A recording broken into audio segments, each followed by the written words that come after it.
Bienvenido al canal Cuentos de Don Mateo. El olor a añil llegó al pueblo antes que las noticias, y cuando las noticias llegaron, el taller de Guadalupe ya llevaba 3 días con las telas colgadas a medias, inmóviles en el bastidor como banderas de una guerra que nadie había declarado en voz alta. Yo la vi aquella mañana, cuando todavía no sabía bien lo que había pasado. La vi cruzar la plaza con el paso lento que tienen las personas que ya tomaron una decisión y no necesitan apresurarse para ejecutarla. Llevaba un mandil azul, manchado de granada y de añil, y los dedos teñidos hasta los nudillos como si la materia misma del color se hubiera metido dentro de ella después de 30 años de trabajo. No miraba a nadie, no porque estuviera triste, sino porque estaba pensando, y Guadalupe cuando pensaba miraba hacia un lugar que no existe en ningún mapa del valle. Esta es la historia de lo que pasó con las telas, y con la boda, y con el nombre que nadie pronunció en el banquete, pero que estaba bordado en cada color de aquella mañana de junio, como si el tejido mismo lo recordara. Hay cosas que el pueblo sabe cuidar, y cosas que el pueblo deja perder. A veces no hay diferencia entre las dos, porque cuando uno se da cuenta de que dejó perder algo, ya es demasiado tarde para volver atrás. Con Guadalupe casi fue así. Casi. Guadalupe Ansúrez había nacido en el valle en un año en que llovió tanto que el río arrastró 2 puentes de madera y dejó al pueblo partido en 2 por 3 semanas. Su madre, Celestina, era tintora también, aunque de las que trabajaban con plantas del monte y no con los polvos que llegaban de la ciudad. Celestina le enseñó a Guadalupe que el color no es solo tinte, que el color es memoria del material, que una tela bien teñida recuerda su color aunque la laves 100 veces en agua helada, pero que una tela mal teñida olvida al primer aguacero. Guadalupe tenía 61 años cuando todo esto ocurrió. Llevaba 30 en el taller, primero ayudando a su madre, luego sola, después de que Celestina murió en el invierno del año de la gran helada. El taller estaba en la parte baja del pueblo, cerca del arroyo, porque el agua era parte del trabajo, para enjuagar, para fijar, para dejar que el color entrara despacio en la fibra sin forzarla. El problema había empezado 2 años antes, cuando abrieron la mercería de los Palomares en la capital del municipio. No era un local grande, pero vendía telas ya teñidas, traídas de fábricas del norte, a un precio que Guadalupe no podía igualar aunque trabajara el doble de horas. Los colores de esas telas eran brillantes, llamativos, del tipo que conquista a primera vista. Lo que no decía nadie es que esos colores duraban 2 o 3 lavados, y después se iban aclarando hasta quedar como agua sucia. Pero para cuando eso pasaba, la tela ya estaba vendida, y la clienta que la había comprado no siempre relacionaba el desengaño con la mercería. A veces la culpa se diluye igual que el color malo, sin que nadie sepa bien a dónde fue. Guadalupe lo notó en la cuenta de los encargos, donde antes tenía 12 o 15 piezas al mes, ahora tenía 6, luego 4, luego 2. Siguió trabajando con el mismo cuidado, con el mismo añil traído de la misma casa de Valencia que usaba su madre, con la misma granada del huerto de los Méndez que maduraba en octubre y que ella hervía con alumbre y vinagre en una proporción que guardaba en un cuaderno de tapas marrones con la letra de Celestina en las primeras páginas y la suya en las siguientes.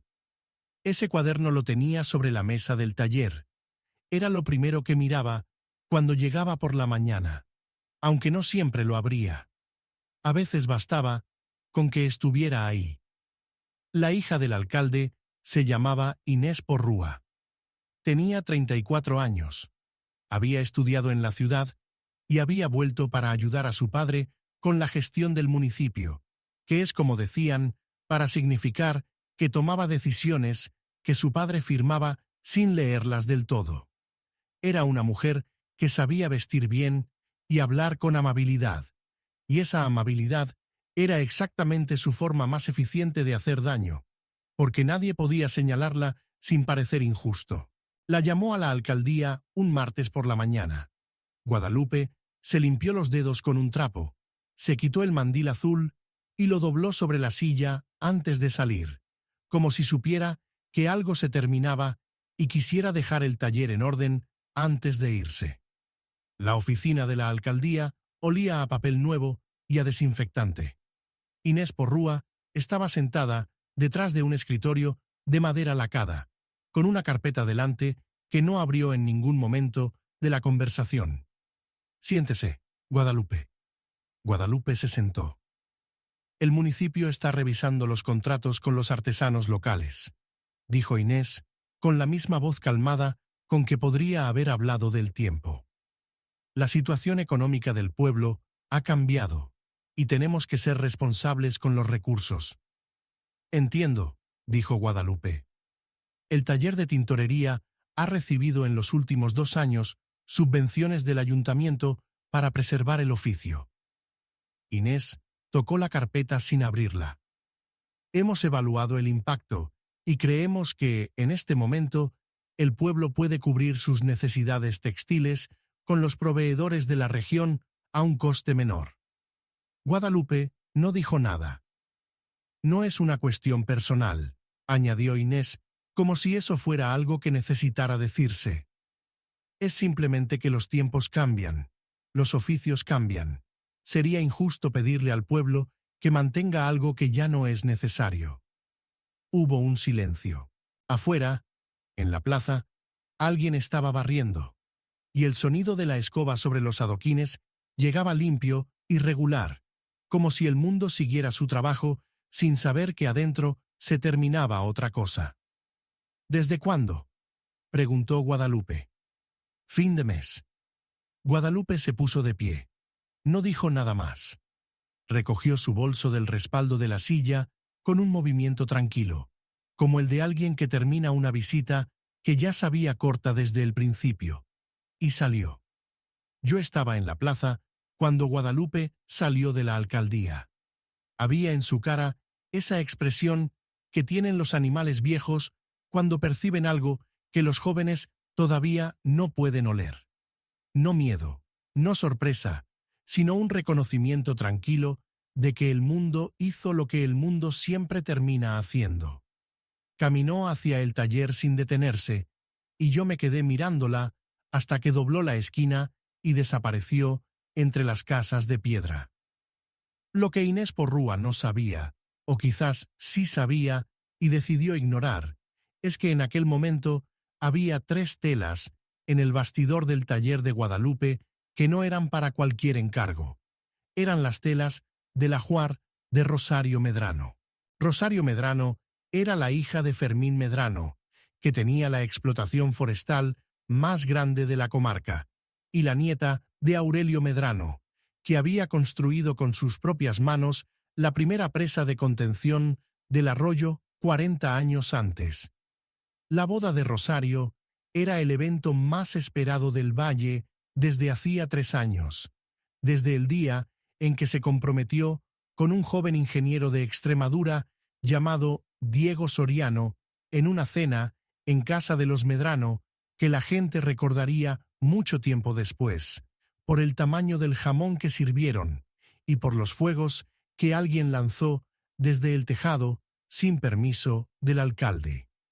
Para el ajuar de Rosario, su madre Dolores había encargado a Guadalupe 3 piezas: una mantilla de hilo de lino en azul profundo para cubrir los hombros en la ceremonia, una tela de mantel en color vino para el banquete familiar y un lienzo en blanco hueso, no blanco de fábrica, sino el blanco con sombra de marfil, que solo se consigue cuando el hilo se baña en agua de lluvia y se seca a la sombra durante 2 días completos. Dolores Medrano le había dicho a Guadalupe en septiembre: «Tómate todo el tiempo que necesites, pero que estén listas para la boda de junio. Y Guadalupe había dicho que sí, que estarían listas, y lo habría cumplido si Inés Porrúa no hubiera decidido que el pueblo ya no necesitaba tintoreras. Cuando Guadalupe volvió de la alcaldía, se paró delante del bastidor y miró las 3 telas durante un rato largo. La mantilla azul llevaba el añil fijado en 2/3 de la longitud, pero todavía le faltaba el baño final que cerraría el color en la fibra. La tela vino, tenía la base de la cochinilla, pero no había recibido el mordiente de hierro que le daría el tono oscuro que distingue un rojo serio de un rojo de mercería. El lienzo marfil estaba bien, ese ya estaba casi terminado. Guadalupe tomó el mandil azul de la silla donde lo había dejado. Lo desdobló despacio. Se lo puso. Luego lo volvió a quitar. Lo dobló con cuidado. Y lo colocó sobre la mesa junto al cuaderno de tapas marrones. Cerró el taller. 3 días. Durante 3 días, el taller de Guadalupe estuvo cerrado, con las telas a medias, en el bastidor y la puerta con el cerrojo pasado por dentro, porque Guadalupe no quería que entrara la humedad del arroyo a desajustar lo que ya estaba hecho. El pueblo habló, como habla siempre. Algunos dijeron que Guadalupe estaba enferma. Otros dijeron que se había ido a ver a una hermana que vivía en otra provincia. Los más informados, los que habían oído algo sobre la reunión en la alcaldía, movían la cabeza con esa mezcla de compasión y alivio que tienen las personas cuando alguien les confirma que el mundo es exactamente tan injusto como siempre supusieron. Dolores Medrano no habló con nadie. Dolores Medrano fue directamente a casa de Guadalupe. El taller estaba cerrado. La boda era en 6 semanas. Y las únicas telas que podían tener el color correcto estaban colgadas adentro, a medias, esperando unas manos que nadie más en el valle sabía usar como las usaba Guadalupe Ansúrez. La casa de Guadalupe estaba a 200 metros del taller, al final de una calle que en primavera se llenaba de jazmín y en invierno olía a leña húmeda. Era una casa pequeña, con paredes encaladas y una ventana con geranios en la repisa que Guadalupe regaba puntualmente cada mañana, como si las plantas necesitaran un horario para crecer. Dolores Medrano llamó a la puerta un miércoles al mediodía.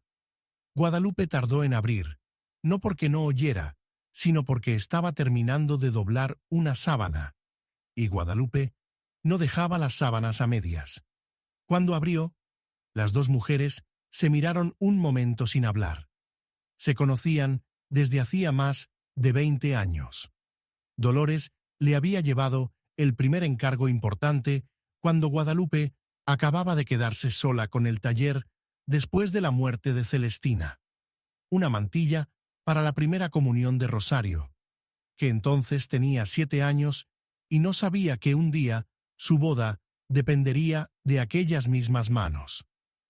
¿Puedo entrar?, dijo Dolores. Guadalupe se hizo a un lado. La cocina olía a cera de abejas y a romero seco.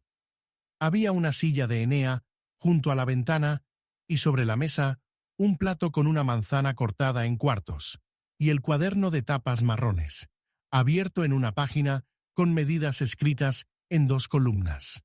Guadalupe lo cerró antes de sentarse, no porque hubiera nada que esconder, sino porque ese cuaderno era de su madre, y no le gustaba que los ojos ajenos lo leyeran sin permiso. ¿Qué pasó en la alcaldía?, preguntó Dolores. Guadalupe le contó, sin exagerar, sin quitar nada. La voz de Inés Porrúa con esa amabilidad de cuchillo. La carpeta sin abrir, el fin de mes como fecha límite. La frase sobre los tiempos que cambian, como si el cambio fuera una fuerza natural y no una decisión de alguien. Dolores escuchó con las manos en la falda y la mandíbula apretada. Las telas de Rosario. dijo cuando Guadalupe terminó. Están en el bastidor. Las dejé a medias. ¿Las puede terminar otra persona? Guadalupe no respondió inmediatamente. Miró la ventana, donde los geranios estaban en plena floración, color de ladrillo viejo contra la cal blanca. No en el tiempo que queda, dijo al final. Y no con el mismo resultado. Dolores asintió. Era una mujer que había gestionado una explotación forestal con su marido desde los 30 años y sabía distinguir entre los problemas que tienen solución rápida y los que requieren hacer las cosas de la única manera que funciona. ¿Qué necesita para terminarlas? Mi taller, mi agua, mi tiempo. La alcaldía le dijo que no puede usar el taller. La alcaldía me dijo que no me renovarán la subvención. El taller es mío. La llave es mía. Hubo un silencio corto. ¿Las puede terminar aquí?, dijo Dolores, mirando la cocina con sus ojos prácticos. Guadalupe siguió su mirada. La cocina tenía una cocina de leña grande, una pila de piedra con agua corriente, espacio suficiente si se movía la mesa. El bastidor portátil que usaba cuando trabajaba en cargos pequeños en casa estaba doblado contra la pared del pasillo. Necesitaría traer los materiales del taller. Yo la ayudo a traerlos. Hay momentos en que el pueblo hace exactamente lo contrario de lo que debería, y momentos en que, sin ningún acuerdo formal, dos mujeres deciden que el tejido de la vida del valle no se va a deshacer por una carpeta sin abrir y una fecha de fin de mes. Dolores Medrano no habló del honor ni del deber. Simplemente preguntó qué se necesitaba y se puso a ayudar. Eso es más raro de lo que parece. Esa tarde, con la luz todavía larga de mayo, Dolores y Guadalupe fueron juntas al taller. Guadalupe abrió el cerrojo, encendió la lámpara de aceite que tenía sobre el banco de trabajo, aunque todavía era de día, y empezó a nombrar las cosas que necesitaría. El añil estaba en 3 frascos de cristal oscuro en la segunda balda, junto a la cochinilla en polvo, el alumbre en un saco de tela, el hierro viejo que usaba para el mordiente, el vinagre en una garrafa de barro. Dolores los fue cargando en una cesta de mimbre con la seriedad de alguien que toma apuntes sin papel. Las telas no se podían mover del bastidor todavía. La mantilla azul necesitaba terminar el baño de fijación antes de poder enrollarse o se marcaría en los pliegues. Guadalupe lo explicó y Dolores asintió. Entonces, el bastidor viene también. Pesa. Tengo un hijo con espalda. El hijo de Dolores se llamaba Aurelio, como el abuelo, y tenía 28 años y una espalda que en efecto movió el bastidor desde el taller hasta la casa de Guadalupe sin más queja que un resoplido al cruzar el umbral de la puerta angosta. Mientras Aurelio acomodaba el bastidor en la cocina, Guadalupe inspeccionó las telas con cuidado. Pasó los dedos por la mantilla azul, comprobando la tensión del hilo, el grado de absorción del tinte en las fibras que todavía no habían recibido el baño final. Luego revisó la tela vino, olió el tejido, lo acercó a la lámpara. «Están bien», dijo. El tiempo no las dañó. Dolores exhaló muy despacio.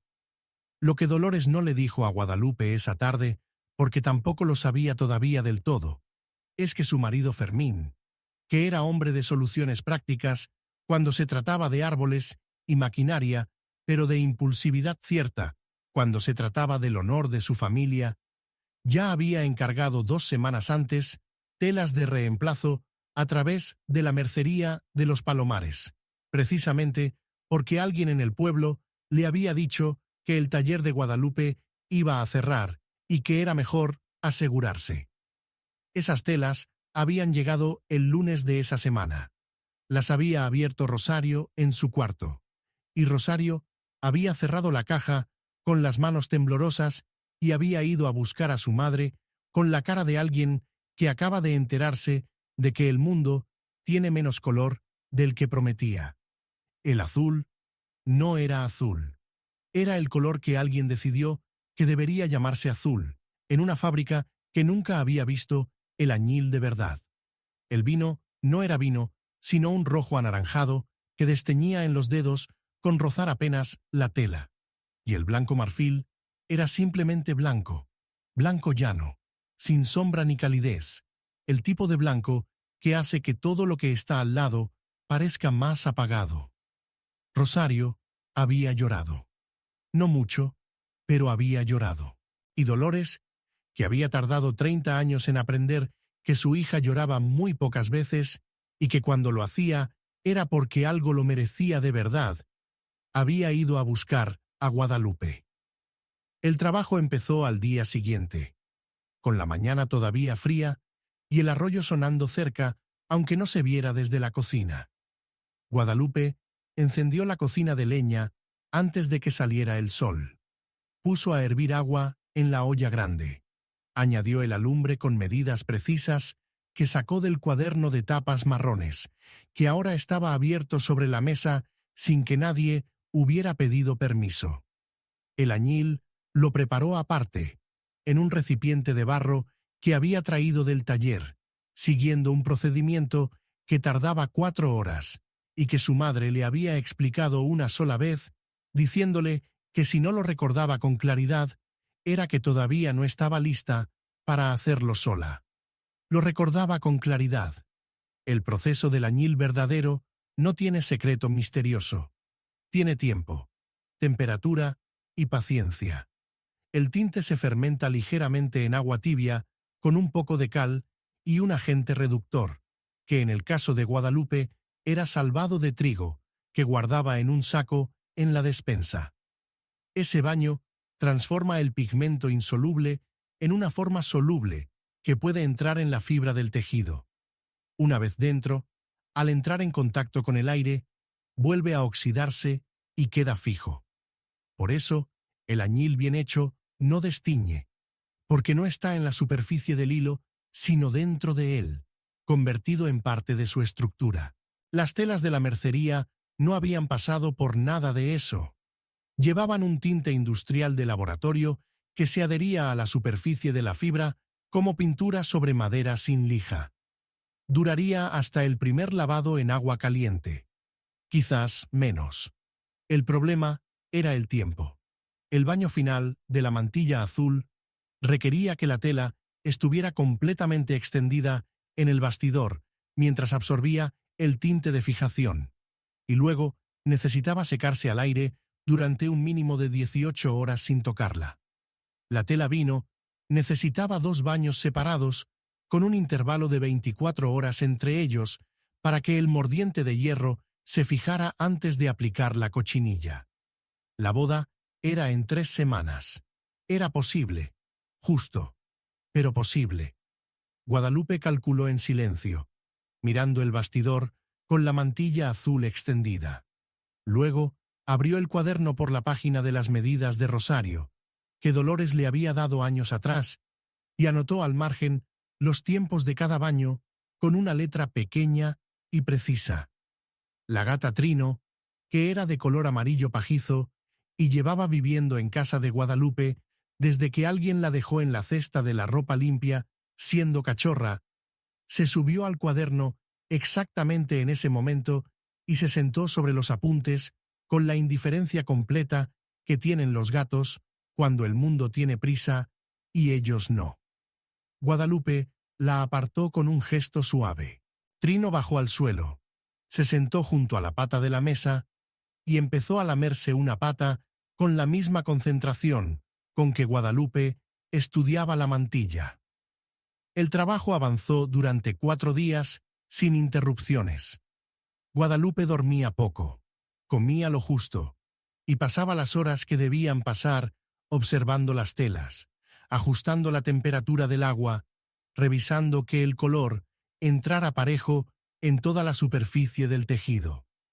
Dolores pasaba cada mañana con algo de comer, un trozo de pan con aceite, unas aceitunas negras, una taza de caldo de gallina. Se quedaba un rato mirando trabajar a Guadalupe con esa mezcla de gratitud y respeto que no necesita palabras para comunicarse. Al quinto día, Inés Porrúa supo lo que estaba pasando. No sé quién se lo dijo. En los pueblos pequeños, la información viaja por caminos que nadie trazó, y siempre llega antes o después al lugar que más le convenía no llegar. Inés apareció en la calle de los Geranios un mediodía, con su ropa de ciudad y sus zapatos que no eran para caminar por adoquines mojados, y llamó a la puerta de la casa de Guadalupe. Guadalupe abrió. «Entendí que estás haciendo trabajo de tintorería en tu domicilio», dijo Inés con esa voz amable que era como una mesa bien puesta encima de un suelo podrido. «Estoy terminando un encargo que tenía pendiente». La subvención municipal era para el uso del taller como espacio de trabajo artesanal. «No estoy usando la subvención, no estoy usando el taller, estoy usando mi cocina». Inés sostuvo la mirada de Guadalupe durante un momento. En sus ojos había algo que quería ser condescendiente, pero que topaba con algo en los ojos de Guadalupe que no dejaba sitio para la condescendencia. «Guadalupe», dijo, en un tono que quería sonar personal. «Nadie quiere complicarle la vida. Solo pedimos que se respeten los términos acordados». Los términos acordados eran sobre el taller. El taller está cerrado. El espíritu del acuerdo. «El espíritu del acuerdo», dijo Guadalupe con voz tranquila. «Es que yo no moleste al municipio. No me está molestando nadie. Estoy en mi casa, trabajando en mi cocina, con materiales que compré con mi dinero». Inés abrió la boca y la cerró. Luego la volvió a abrir. «Tendremos que revisar si esto constituye actividad comercial no declarada». Guadalupe no respondió. Dio un paso atrás, sostuvo la puerta con la mano y esperó. Inés se fue. Ahora bien, y esto es algo que don Mateo lleva años pensando. Hay una crueldad particular en las personas que hacen daño con formas correctas. No insultan, no gritan, no faltan al respeto. Usan la misma voz para decirte que ya no te necesitan que usarían para pedirte la sal en la mesa.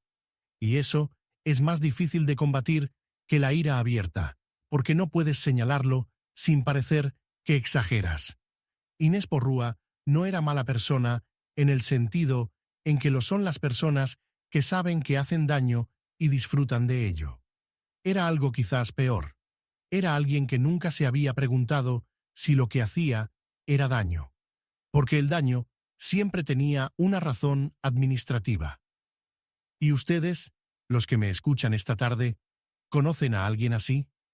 ¿Alguien que les dio una mala noticia con sonrisa amable, envuelta en palabras de gestión y responsabilidad, de manera que no pudieran estar seguros de si tenían derecho a estar dolidos? Déjenme su respuesta en los comentarios. Los leo todos. Guadalupe volvió a la mantilla azul. Tenía el baño de fijación preparado en el recipiente de barro, a la temperatura exacta, esperando. La tela la esperaba en el bastidor. Trino la miraba desde la silla de Enea, con los ojos entrecerrados. Guadalupe metió las manos en el tinte. El color era el azul más profundo que puede hacer una persona con las manos y la paciencia. No el azul de los cuadros, ni el azul de las camisas de mercería. El azul que tiene el cielo en los valles de montaña, justo cuando el sol desaparece detrás del último cerro y antes de que llegue la oscuridad. Ese azul que dura menos de 5 minutos y que el que lo ha visto no lo olvida, aunque no sepa su nombre. Ese era el azul de Guadalupe Ansúrez. Y lo estaba poniendo, con las manos teñidas hasta los nudillos, en la mantilla que Rosario Medrano llevaría el día de su boda. La tela vino le dio trabajo. El primer baño de cochinilla lo aplicó el martes por la tarde con todo el cuidado del mundo. Pero esa noche, la temperatura bajó más de lo previsto, y el mordiente de hierro no se fijó con la uniformidad necesaria. Al día siguiente, Guadalupe inspeccionó la tela a la luz de la mañana y vio que había una zona en el extremo izquierdo donde el color era ligeramente más claro, un vino más rosado que oscuro, del tamaño de la palma de una mano. Podría haber pasado desapercibido para la mayoría de las personas. Para Guadalupe, no. Abrió el cuaderno. Buscó la página donde Celestina había anotado el procedimiento para corregir una fijación irregular sin tener que empezar de cero. La letra de su madre era pequeña y apretada, con una flecha al margen que decía: paciencia. El hierro corrige si das tiempo. Tiempo. Siempre el mismo problema. Guadalupe preparó un segundo baño de mordiente, más concentrado, y sumergió solo la zona afectada de la tela con una precisión de cirujana, protegiéndose los dedos con un trapo viejo para no manchar lo que ya estaba bien. Luego dejó la tela en reposo, tapada con un lienzo, durante 8 horas. A las 2 de la madrugada se levantó a revisar. El color había igualado. Exhaló. Trino, que dormía enrollada sobre el cuaderno cerrado, levantó una oreja sin abrir los ojos. Lo que más me sorprende de esta historia, y me lo sorprende todavía después de haberla contado muchas veces, no es que Guadalupe terminara las telas. Es que lo hizo sola, de noche, en una cocina de casa, sin que nadie le pidiera explicaciones por cada hora invertida, sin que nadie le garantizara que su trabajo iba a ser reconocido. Lo hizo porque había dado su palabra, y la palabra, en la boca de ciertas personas, no es un adorno, sino la estructura entera de quién son. 2 semanas antes de la boda, las 3 telas estaban terminadas. La mantilla azul colgaba del bastidor con ese color que parece más profundo a la sombra que a la luz, que es exactamente como se comporta el añil bien fijado. La tela vino tenía el tono de una uva madura en octubre, oscuro y cálido, sin ninguna desigualdad visible. El lienzo marfil tenía esa blancura con sombra, ese no blanco que es más blanco que el blanco porque tiene carácter. Guadalupe las descolgó del bastidor una mañana, las dobló con cuidado usando papel de seda que Dolores le había traído la semana anterior, y las colocó en una caja de cartón forrada por dentro con una sábana vieja de algodón. Llamó a Dolores. Dolores llegó en 20 minutos. Entró en la cocina, vio la caja, la miró a ella. ¿Están bien? Están bien. Dolores abrió la caja, sacó la mantilla con las 2 manos, con una delicadeza que no tenía mucho que ver con cómo manejaba habitualmente las cosas. La sostuvo a la luz de la ventana. El azul la hizo parpadear. «Dios mío», dijo muy bajito. Guadalupe no dijo nada. Se sentó en la silla de Enea y se miró las manos, que seguían teñidas de azul en las grietas de los nudillos, como si el color hubiera encontrado su camino hacia dentro de la piel, igual que encontraba su camino hacia dentro de la fibra. Las telas estaban en manos de Dolores. La boda era en 2 semanas. Guadalupe había cumplido. Pero Inés Porrúa todavía no había terminado. Y el pueblo, que había observado toda la historia desde sus ventanas y sus corrillos, estaba a punto de tener que elegir un lado. La boda de Rosario Medrano fue un sábado de junio, con el sol alto y el aire oliendo a tilo y a hierba recién cortada. La iglesia del pueblo estaba llena desde media hora antes de que empezara la misa. Los niños del pueblo habían adornado el camino desde la casa de los Medrano hasta la iglesia con ramos de retama y de jazmín, como se hacía antes, como hacía décadas que no se hacía. Rosario entró a la iglesia con la mantilla azul sobre los hombros. El color llenó la nave de una manera que nadie esperaba, no llamando la atención, sino haciéndose parte del espacio como si siempre hubiera estado ahí, como si la piedra vieja de la iglesia y ese azul se conocieran desde mucho antes que las personas que lo miraban. En el banquete, el mantel de color vino cubría la mesa principal con esa oscuridad cálida que hace que todo lo que se pone encima parezca más importante. La madre de la novia había elegido velas blancas, y la combinación del vino, y las velas, y el lienzo marfil del centro de mesa era el tipo de cosa que la gente mira sin saber exactamente por qué la mira, porque el ojo reconoce la armonía antes de que el cerebro la nombre. Nadie pronunció el nombre de Guadalupe en el banquete. Nadie preguntó de dónde venían los colores. Hay algo que no he contado todavía sobre esa noche. Algo que pasó entre el banquete y la madrugada, que muy pocas personas del pueblo saben con exactitud, y que tiene que ver con Inés Porrúa y con una conversación que alguien escuchó sin querer junto a la puerta trasera de la casa de los Medrano. Sigan escuchando. Llega. Al día siguiente de la boda, Guadalupe se levantó a la hora de siempre. Regó los geranios. Puso agua a hervir para el café. Abrió la ventana para dejar entrar el aire de junio, que olía a tierra caliente y a las últimas flores del espino. Estaba esperando el café cuando escuchó que llamaban a la puerta. Al abrir, encontró en el suelo del umbral un ramo de granada con las vainas todavía verdes, y encima del ramo un sobre de papel berjurado con su nombre escrito con la letra de Dolores Medrano. Guadalupe tomó el ramo, olió las granadas, que a esa hora de la mañana y con el rocío todavía en las hojas tenían un olor agridulce, astringente y fresco al mismo tiempo, que le recordó las noches de octubre cuando su madre hervía la piel de la granada con el alumbre y el vinagre y la cocina se llenaba de ese olor que era mitad fruta y mitad mineral. Abrió el sobre. Adentro había un billete doblado y una nota breve con la letra de Dolores que decía: los colores eran los que tenían que ser. Gracias. Guadalupe dobló la nota, la guardó en el bolsillo del mandil y volvió a la cocina a terminar el café. Ahora bien, lo que pasó en la puerta trasera de la casa de los Medrano. Eso que prometí contar. Fue la propia Rosario quien me lo dijo, años después, en una de esas conversaciones de tarde que pasan sin que nadie las planee.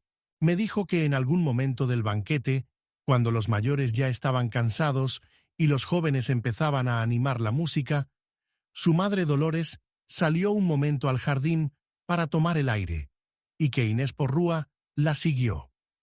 Inés le dijo que era una pena que los Medrano se hubieran complicado así la vida con los encargos, que las telas de la mercería habrían bastado, que a fin de cuentas nadie en el banquete iba a saber la diferencia. Dolores Medrano la miró un momento. Luego dijo, con la misma voz tranquila que usaba para dar instrucciones en la explotación forestal: mi hija sabe la diferencia, yo sé la diferencia, y Guadalupe Ansúrez sabe la diferencia.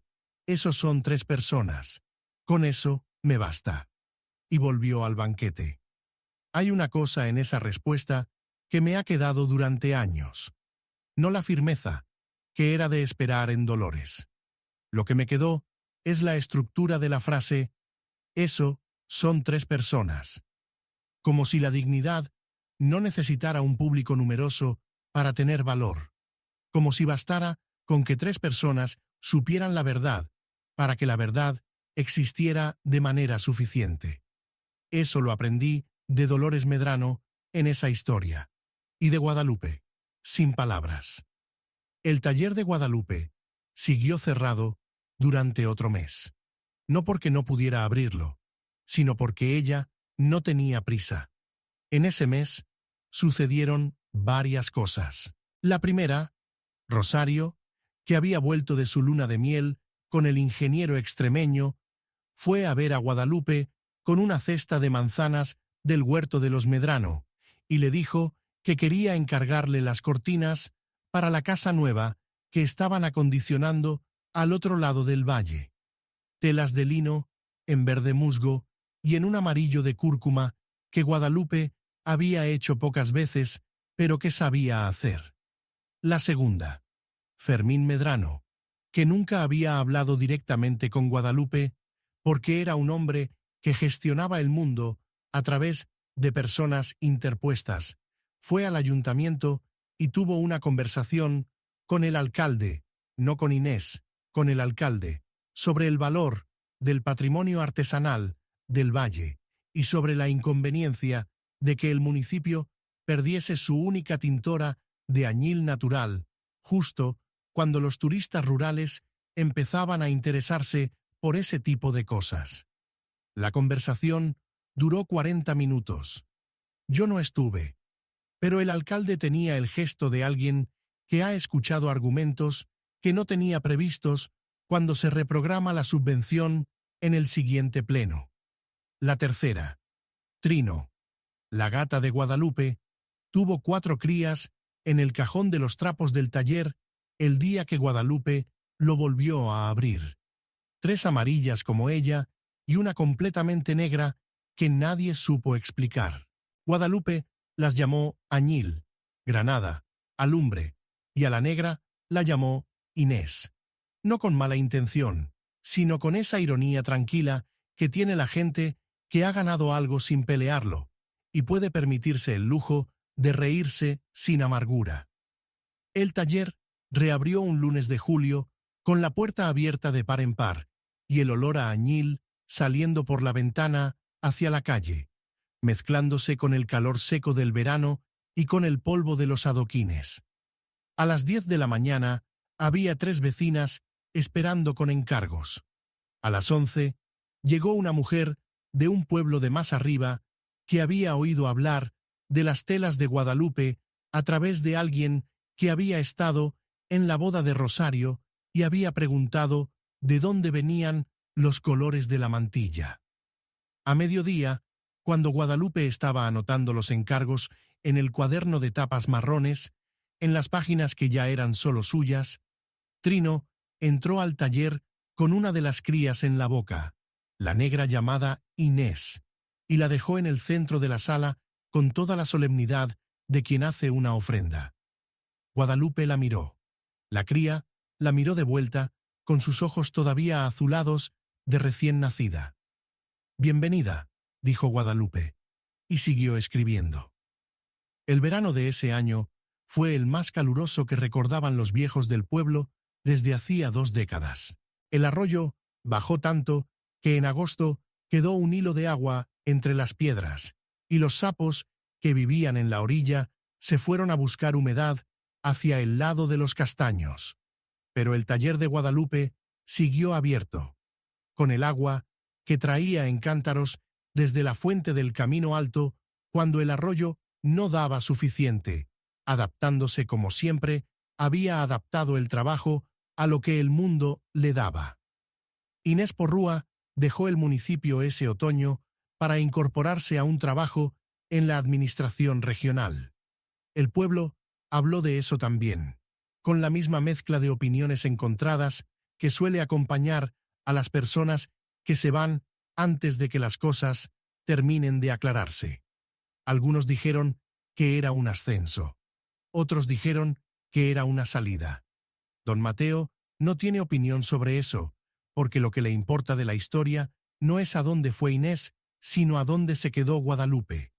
Guadalupe se quedó, con el taller, con el cuaderno de Celestina, con el añil y la granada y el alumbre y el vinagre, con Trino y sus 4 crías, con los encargos que empezaron a llegar de pueblos cada vez más lejanos, cuando la gente que había visto la mantilla de Rosario Medrano en la boda de junio empezó a preguntar quién la había hecho y cómo. A veces, cuando paso por la calle de los Geranios, me paro un momento delante del taller. La puerta suele estar abierta si el tiempo es bueno. Adentro se ve el bastidor con alguna tela en proceso, el banco de trabajo con los frascos de cristal oscuro ordenados por tamaño, el cuaderno de tapas marrones abierto en alguna página. El olor sale a la calle, añil y cera, granada y vinagre, tiempo y conocimiento. Eso es lo que se habría perdido si las cosas hubieran sido de otra manera. No solo los colores, todo lo que los rodea, el saber cómo se mezclan, el saber cuánto tiempo necesitan, el saber que el hierro corrige si das tiempo, como decía Celestina en sus apuntes con la letra pequeña y apretada. Ese tipo de conocimiento no se recupera una vez que se pierde. No hay fábrica que lo reponga. No hay mercería que lo venda. Solo existe en las manos de las personas que lo aprendieron de las manos de las personas que lo aprendieron antes. Y si esa cadena se rompe para siempre. Guadalupe sigue trabajando. Esta mañana, cuando pasé, tenía una tela en el bastidor que era de un amarillo tan preciso que me hizo pensar en el centro de las flores de retama en mayo.